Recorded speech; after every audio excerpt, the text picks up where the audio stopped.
CCA की और videos देखने के लिए सब्सक्राइब करें और बेल आइकॉन को दबाएं। पीछे फैक्ट्री देख रहे होंगे, ये फैक्ट्री बायोमेडिकल वेस्ट की है। और ये जब यहाँ पे इन्होंने निर्माण किया तो इन्होंने यहाँ पर आइस फैक्ट्री का बोर्ड लगा कर निर्माण किया, वीर आइस नाम से फैक्ट्री लगाई।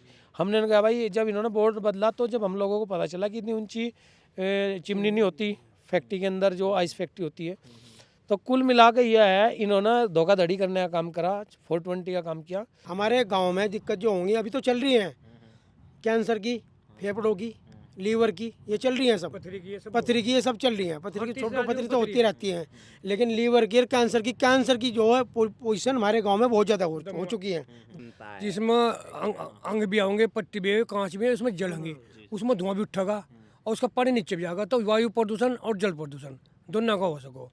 तो इसलिए भाई अगर ये जल जाएगी तो फिर यहाँ से ना रहने का, क्योंकि इसका कम से कम 15 किलोमीटर तक एरिया में असर होगा। हमारे गांव में तो पहले से ही इतने पेपर मिल है, इनसे इतना ज़्यादा प्रदूषण हो रहा है। आप देख सकते हो, आप भी आए हो रास्ते में, कितनी ज़्यादा प्रदूषण की समस्या है, धूल है। छोटे से छोटा बच्चा आज के टाइम में हर तीसरे दिन डॉक्टर का जा रहा है जी। उसके बावजूद भी ये लोग नहीं मान रहे, ये अपने तानाशाही दिखा रहे हैं। यहाँ के जो मिल मालिक है वे अपनी तानाशाही दिखा रहे हैं, ज़बरदस्ती कह रहे हैं कि हम चला के दिखाओगे, नहीं तो हम चाबी डीएम साहब को दे देंगे। करीबन 2016-17 से लगा के चलो कि 2016-17 से हमारे यहाँ बहुत ही गंभीर बीमारियाँ फैल रही है। अभी हमारे यहाँ 2016 में एक त्रादशी हुई, उसी त्रादशी में कम से कम 40 व्यक्ति मरे। सीसे में आप सभी का स्वागत है। इस वक्त हम जिला मुजफ्फरनगर के गांव चांदपुर मखियाली में हैं। लगभग पिछले 8 महीने से गांव के लोग लगातार दिन रात धरना दे रहे हैं। यह कोई आम धरना नहीं है, यह धरना न सड़क के लिए है, न पानी के लिए है और न ही किसी मुआवजे के लिए है। यह धरना है जीवन बचाने के लिए। गांव वालों का आरोप है कि यहाँ पर अभी पिछले 8 महीने पहले लगभग एक फैक्ट्री का यहाँ पर काम शुरू किया गया था, जो कि इन्हें बताया गया था कि यह एक आइस फैक्ट्री बनने वाली है। तो लगभग जो लोग गांव के लोग पिछले 8 महीने से तो इनसे बात करते हैं कि किस तरीके से गांव के लोगों को धोखे में रखा और क्या क्या चीज़ें की गई। जी नमस्कार जी। हमें जयवीर ठाकरान, गाँव चांदपुर से। जी जी हमारे यहाँ 8 महीने से धरना चल रहा है, पूरा गाँव सहयोग कर रहा है, एरिया भी सहयोग कर रहा है। जी जी। और हमने पीछे इसमें कोशिश करके एमडी की सील भी लगवा दी थी, क्योंकि ये सब अप्रूव नहीं था, कि धोखाधड़ी का काम तो अप्रूव होता ही नहीं। तो एक आइस फैक्ट्री थी, हमने सब सोचा भाई चलो बढ़िया चीज़ है कि कोई आइस फैक्ट्री अपने पास हो जाएगी, ठीक है, कोई दिक्कत नहीं, प्रदूषण नहीं, कुछ नहीं, कोई चिमनी नहीं थी। चिमनी अभी लगी बाद में, चिमनी नहीं थी, क्यों आइस फैक्ट्री में कोई चिमनी नहीं चाहती। जब हमारे पड़ोसी ने यहाँ देखा भाई आने जाने वालों ने, ये चिमनी क्यों लगी, तो गड़बड़ है। तो फिर इन्होंने जांच के लिए देखा, भाई जांच भी हमें कौन बताओ, कोई बताने वाला था है नहीं। फिर इन्होंने मुहूर्त करना था अपना, तो मुहूर्त में तो वही चीज़ दिखानी पड़ेगी जो तुम कर रहे, क्योंकि फिर कागज़ नहीं बनने के। तो ने यहाँ बोर्ड बदल दिया। फिर हमारे बच्चे देखते रहे भाई ये बोर्ड कैसे लग गया, यहाँ था इस फैक्ट्री का था, अभी रुद्रा वेस्ट उसका लगा। तो फिर हमने भाई मीटिंग करी, गाँव को इकट्ठा किया, तो इनकी धोखाधड़ी के खिलाफ मुकदमा किया। इन्होंने रो भी दिया, कहने लगा हमें कौन रोक सकता है, यहाँ गाँव तक क्या चीज़, पैसा, हर कुछ पैसा। इन्होंने पैसों को लालच भी दिया, पर ये गांव है, यहाँ से मरने जीने के साथ पैसों का लालच भरगा कितने पैसे दे देगा, एक घर का प्रण फाड़ने का 10-20 लाख में। और ये पूरा गांव है, 5000 जनसंख्या है इसकी। अभी जैसे कहा गया इस फैक्ट्री, लेकिन दिक्कतें क्या है, क्या खतरा आपको नज़र आ रहा है कि अगर मेडिकल प्लांट यहाँ पे शुरू हो गया तो क्या क्या दिक्कतें गांव वालों को होगी? हमारे गांव में दिक्कत जो होंगी अभी तो चल रही है, कैंसर की, फेफड़ों की, लीवर की, ये चल रही है सब। पथरी की ये सब चल रही है। पथरी की छोटी पथरी तो होती रहती है, लेकिन लीवर की और कैंसर की जो है पोजीशन हमारे गांव में बहुत ज़्यादा हो चुकी है। दमे की, ये हो चुकी है बहुत ज़्यादा। बीमारी हो रही है, फेफड़ों की वही है, फेफड़ों की। लेकिन अगर हम ये चाहते हैं कि यह ना चले, ये चल रही हैं जो चल रही हैं जी, चलती रहेंगी भाई, देखो जो चल रही हैं, लेकिन यह ना चले, हम इसके लिए खड़े हैं। बिल्कुल बिल्कुल जी आप क्या कह रहे थे? हम ये कह रहे थे इससे इतने नुकसान है, क्योंकि इसमें मेडिकल वेस्ट नहीं, इसका क्या है, ये तुम्हारे ये जितने भी ज़िले हैं, मतलब 7 जिलों का बताया था भाई, इसमें 7 जिलों का हुआ होगा वेस्ट, जिसमें 4 तरह का आइटम रहता है, जिसमें अंग भी आएंगे, पट्टी भी, कांच भी, उसमें जलेंगे, उसमें धुआं भी उठेगा और उसका पानी नीचे भी जाएगा। तो वायु प्रदूषण और जल प्रदूषण दोनों का हो सको। तो इसलिए भाई अगर ये जल जाएगी तो फिर यहाँ से ना रहने का, क्योंकि इसका कम से कम 15 किलोमीटर तक एरिया में असर होगा, क्योंकि तो इसलिए हमने बंद करवाया। जी भाई साहब, आपका नाम? मेरा नाम प्रियांशु ठाकरान है जी। प्रियांशु भाई, जैसे आप युवा हो तो किस तरीके का खतरा जो है गांव पे, भविष्य पे नजर आना? देखो जी, खतरा तो यही है, आपको साफ दिखाई दे रहा है। फैक्ट्री में किसी भी तरीके से आप जांच कर लियो ना, तो कोई पानी की निकासी है बाहर। अगर इसमें कोई भी पानी का काम है भाई पानी तो हर चीज़ में चाहेगा, कोई चीज़ में आकर जल रही फूक रही जो भी कुछ है वो सब नीचे जाएगा, और जो उसमें धुआं निकलेगा भाप निकलेगा वो ऊपर जाएगा। तो सबसे पहले जल प्रदूषण और वायु प्रदूषण होगा। और मेडिकल वेस्ट की इतनी सारी चीज़ें होती है, सड़ी गली पट्टी, मवाद की पट्टी, किसी का प्लास्टर, किसी का खून, किसी का अबॉर्शन होता है, बहुत बहुत चीज़ें होती है इसमें। वो चीज़ें अगर आप सड़क पर को लिकड़ कर भी जाएगी कहीं को तो उसमें से इतनी गंदी बदबू आवेगी, वो तो ऑटोमेटिक ही प्रदूषण का कारण है जी। और ये गांव के इतने निकट हो गया, हर तरीके से तो ये इलीगल है जी। हो इसकी जांच जितनी भी हमने करवाई वो किसी भी मापक पर बिल्कुल भी अप्रूव नहीं है किसी भी तरीके से, ये हर तरीके से तो इलीगल है। और दूसरी बात, जब इतने नज़दीक है, गांव वाले यहाँ रह रहे, हमारे गांव में तो पहले से ही इतने पेपर मिल है, इनसे इतना ज़्यादा प्रदूषण हो रहा। आप देख सकते हो, आप भी आए हो रास्ते में, कितनी ज़्यादा प्रदूषण की समस्या है, धूल है। छोटे से छोटा बच्चा आज के टाइम में हर तीसरे दिन डॉक्टर का जा रहा जी। अगर ठीक ठाक आदमी भी घर से नहा धोकर निकल का होगा, सबसे पहले तो उसकी रूपरेखा ही बदल जाएगी, रंग रूप बदल जाएगा। जो बिल्कुल स्वस्थ है उसे अगर इस सड़क पर को निकाल दे तो छींक आनी शुरू हो जाएगी जी। सबसे ज़्यादा समस्या है इस चीज़ की यहाँ से। तो ये फैक्ट्री तो पहले जो चल रही वही बहुत नुकसान देगा, तो इसे तो किस तो चलन देगा। सबसे बड़ी बात तो यह है कि धोखाधड़ी करके बनाई गई है। अगर हमें पहले पता होता तो हम इसे पहले ही बंद कर देते। पहले वीर आइस फैक्ट्री का बोर्ड लगाया, इस पर बर्फ़ खाना बनाओगे, कोई दिक्कत नहीं, कोई प्रदूषण का काम नहीं, नॉर्मल चीज़ है, बढ़िया बिजनेस है, कोई दिक्कत नहीं। उसके बाद जब बिल्डिंग बनकर तैयार होगी, इसमें चिमनी खड़ी हुई, तो जब इन्होंने अपना उद्घाटन करना चाहा तो उसमें यहाँ से इन्होंने बोर्ड लगा दिया रुद्रा वेस्ट मैनेजमेंट का। बाद में पता चले तो वो मेडिकल वेस्ट के लिए वो बनाई गई कि उसे नष्ट करना, रिसाइकिल करना। तो उसके बाद जो इसका मालिक था वो गाँव वालों को धमकी भी दे रहा था कि अगर हमारे मध्यम होगा तो हम चला लेंगे, तुम्हारे मध्यम होगा तो रोक लेंगे। तो इसीलिए जी देखो, नुकसानदायक चीज़ है, ज़बरदस्ती तो कोई रोक नहीं रहा, अन्य हमें किसी के बिजनेस से क्या मतलब कुछ है, जो हमारे लिए नुकसानदायक है तो इसलिए हम खड़े। तो 8 महीने से धरना चल रहा है। गांव के प्रधान जी आगे। जी नमस्कार जी बाबा जी, आपका नाम? मेरा नाम सुजान सिंह। अच्छा अच्छा, तो क्यों धरने बैठे? तारी तो उम्र होली। मजोली आकर जाकर जाओगे, अच्छा जाग तो मरेंगे सवेरे, हाँ, जाग, हम चले नहीं जाएंगे, बंद कर जाओगे। अच्छा बंद करवाओगे? हाँ सवेरे को। बच्चों के लिए लड़ाई लड़ रहे हैं? हाँ अच्छा, तो आप दिन रात धरने पर 8 महीने से ही? 8 महीने से ही हूँ। अच्छा जी, नमस्कार जी प्रधान जी।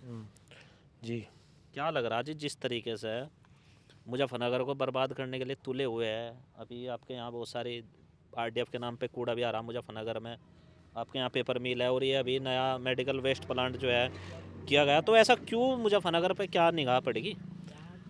देखिए, वैसे तो 5 जून से लगातार यहाँ धरना चल रहा है, और हमारे क्षेत्र की नहीं है, ये पूरे ही इलाके की, जहाँ से ये लगा कि चांदपुर, मखियाली, जट मंजेड़ा, भंडूरा, धंधेड़ा, तिगरी, और यहाँ तक कि लगभग 2-3 गांव आसपास के पचंडा है, और गांव और भी है।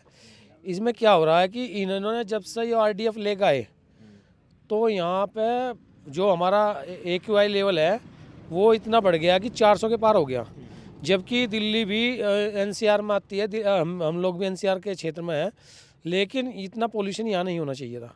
उसके बावजूद भी ये लोग नहीं मान रहे हैं, ये अपने तानाशाही दिखा रहे हैं। यहाँ के जो मिल मालिक है वे अपनी तानाशाही दिखा रहे हैं, ज़बरदस्ती कह रहे हैं कि हम चला के दिखाओगे, नहीं तो हम चाबी डीएम साहब को दे देंगे। उसमें हमारी संयुक्त मोर्चे की एक मीटिंग हुई, उसमें हमारे क्या नाम किसान यूनियन से, भारतीय किसान यूनियन से राकेश टिकैत जी ने और धर्मेंद्र चौधरी जी ने, जिन्होंने राजनीतिक अपने जो पार्टी बना रखी है, वो भी हमारे साथ शामिल है और हमारी लड़ाई लड़ने का काम कर रहे हैं, और अलग अलग संगठनों का हमें सहयोग मिल रहा है। और हम इसमें ये प्रयास, अभी आप बात कर रहे हैं जो पीछे फैक्ट्री देख रहे होंगे, ये फैक्ट्री बायोमेडिकल वेस्ट की है, और ये जब यहाँ पे इन्होंने निर्माण किया तो इन्होंने यहाँ पर आइस फैक्ट्री का बोर्ड लगा कर निर्माण किया, वीर आइस नाम से फैक्ट्री लगाई। हमने कहा भाई, जब इन्होंने बोर्ड बदला तो जब हम लोगों को पता चला कि इतनी ऊंची चिमनी नहीं होती फैक्ट्री के अंदर जो आइस फैक्ट्री होती है, तो कुल मिला के यह है, इन्होंने धोखाधड़ी करने का काम करा, 420 का काम किया। उसके खिलाफ हमने लोगों को जगाने का काम किया, और हम यहाँ लड़ाई लड़ रहे हैं, और जब तक हमें इंसाफ नहीं मिला, जब तक ये फैक्ट्री यहाँ से नहीं फटेगी, तब तक हम यहाँ से नहीं हटेंगे। तो क्या इसी फैक्ट्री को लेकर लड़ाई है, जो बाकी जो चीज़ें मुजफ्फरनगर के साथ की जा रही है, जैसे आरडीएफ के नाम पे जो है कूड़ा जो है अलग अलग तरीका का है, क्या उसको लेकर भी आपकी कोई मुहिम चली हुई है? हम लोगों ने गांव के क्षेत्र के जितने भी आसपास के व्यक्ति है, सबको जो जिम्मेदार व्यक्ति है, सोशल वर्कर्स है, हमने हम सब बात तय करके और हमने अपनी बात रखी है। हमने सबको यही कहा है भाई, जैसा सबसे पहले जैसे कि ये फैक्ट्री वाले पहले ही आपसे 2-3-4 साल पहले यहाँ पे वो चला रहे थे, कोयला चला रहे थे, राखी चला रहे थे, वो लकड़ी चला रहे थे और तुम्हारा भुस्सी चला रहे थे, राइस एस्क होती है उसको चला रहे थे। तो इन्होंने क्या किया, उसको चलाना बंद कर दिया क्योंकि वो कॉस्टली पड़ती है भाई। अब जितना आप दिन पर दिन फैक्ट्री प्लांट बढ़ाते जा रहे हो तो आपको घाटा कहाँ है? आप नई नई गाड़ी ले रहे हो तो वहाँ आपको कहाँ घाटा है? आप नए नए मकान बना रहे हो, 4-4 साल तुम्हारी मकानों में काम चलते हो लिया तो तुम्हें घाटा कहाँ है? ये बता दो हमें। नए नए प्लांट लगा रहे हो, नई नई ज़मीन खरीद रहे हो तो आपको घाटा कहाँ है? अब जब से आरडीएफ आया, इस आरडीएफ ना क्या आरडीएफ के नाम पर सरासर हमने बहुत इसकी जाँच करा ली। प्रदूषण जो प्रदूषण बोर्ड के यहाँ सचिव भी आए, चीफ भी आए, इन्होंने आकर यहाँ पर देखा। इन्होंने क्या देखा कि इन्होंने जो उसे चेक करा उसके अंदर से जो उसमें ठोस में वो निकले, उसमें क्या बोलते हैं उनको, ठोस पदार्थ, मटेरियल निकला, ठोस पदार्थ निकले तो वे जलने के योग्य नहीं है। उन्होंने कहा कि ये तो आरडीएफ है ही नहीं, ये तो सीधा सीधा कचरा, ये हैवी इलेक्ट्रॉनिक मटेरियल जला रहे हैं, कुछ चीज़ें हैं और भी है, ये सब चीज़ें इसमें इन्वॉल्व है। तो इस तरह से भाई ये फैक्ट्री हम यहाँ चलने नहीं देंगे और ना ही आरडीएफ को आने देंगे। ये हमने मुहिम छेड़ रखी है, इसमें हमारे साथ सभी तरह के संगठन हमारे साथ लगे हुए हैं। और सबसे बड़ी बात एक है, इस क्षेत्र में जितनी फैक्ट्री लगी हुई, इन फैक्ट्रियों में जैसे कि बिंदल पेपर मिल्स हुआ और पेपर मिल्स है, इनके अंदर CSR फंड होता है। इन्होंने कहीं भी कहीं भी किसी भी लेवल पर काम कराया हो गांव क्षेत्र में, जबकि नियम जो एक्ट ये कहता है कि तुम्हारा जो प्रदूषण विभाग है उसके अकॉर्डिंग गांव में पर CSR फंड है, जहां पर आप किसी इंडस्ट्री को डेवलप कर रहे हैं तो उसके क्षेत्र के विकास में आपका सहयोग होना चाहिए, सोशल रेस्पॉन्सिबिलिटी होनी चाहिए, लेकिन इनकी कोई वो नहीं है। अच्छा, अभी कहा कि बहुत सारी चीज़ें हैं कि आरडीएफ के नाम पर कूड़ा आ रहा है, ये इस तरह के प्लांट लग रहे हैं। अगर सही समय पर ये चीज़ें नहीं ख़त्म हुई तो आने वाले समय में किन परिस्थितियों का जो है सामना यहाँ के आम लोगों को और किसानों को करना पड़ेगा? देखो आपको मैं बता दूं, हमारे यहाँ पर सामना तो हम कर रहे हैं, करीबन 2016-17 से लगा के चलो कि 2016-17 से हमारे यहाँ बहुत ही गंभीर बीमारियाँ फैल रही है। अभी हमारे यहाँ 2016 में एक त्रादशी हुई, उसी त्रादशी में कम से कम 40 व्यक्ति मरे और सारे के सारे नौजवान लड़के और घर तबाह हो गए। किसी का केला बालक था वो मर गया। मेरा खुद एक सगे चाचा का लड़का था वो एक्सपायर हुआ उसमें, और 22-23 साल का लड़का, वो बताओ उसको कौन सी बीमारी। और इस तरह की यहाँ बीमारियाँ फैल रही है आज के टाइम में। आप देखो लंग्स कैंसर यहाँ चल रहे हैं, किडनी फेलियर का चल रहा है, लीवर फेलियर चल रहा है और स्किन डिसीज चल रही है। बहुत मतलब भयानक बीमारियाँ यहाँ पे फैल रही है। और उसके ये सबसे बड़ा कारण क्या है कि ये यहाँ पोल्यूशन, बढ़ता पोल्यूशन है। जितना पोल्यूशन बढ़ रहा है उतना हमें यहाँ नुकसान हो रहा है और इससे आने वाली हमारी जो नस्लें हैं वे बर्बाद हो जाएगी। उसे रोकने के लिए मुहिम चलाई जा रही है जी। हम अभी यहाँ जो है गांव के लोग जो है पिछले 8 महीने से लगभग जो है इस जो मेडिकल वेस्ट प्लांट जो लगाया था उसको धरने पर है। साथ साथ जो मुजफ्फरनगर में बढ़ते प्रदूषण और जो आरडीएफ के नाम पे जो है कूड़ा जो है यहाँ पे आ रहा है उसका भी लगातार विरोध कर रहे हैं। इनका कहना है कि हम आने वाली जो है अपनी आगे आने वाली नस्लों की लड़ाई के लिए जो है ये मुहिम जारी रखेगा। जुड़े रहे CCA से, यूपी से खबरें आप तक आती रहेगी। धन्यवाद। इस QR कोड पर स्कैन करें और CCA के दोस्त बने।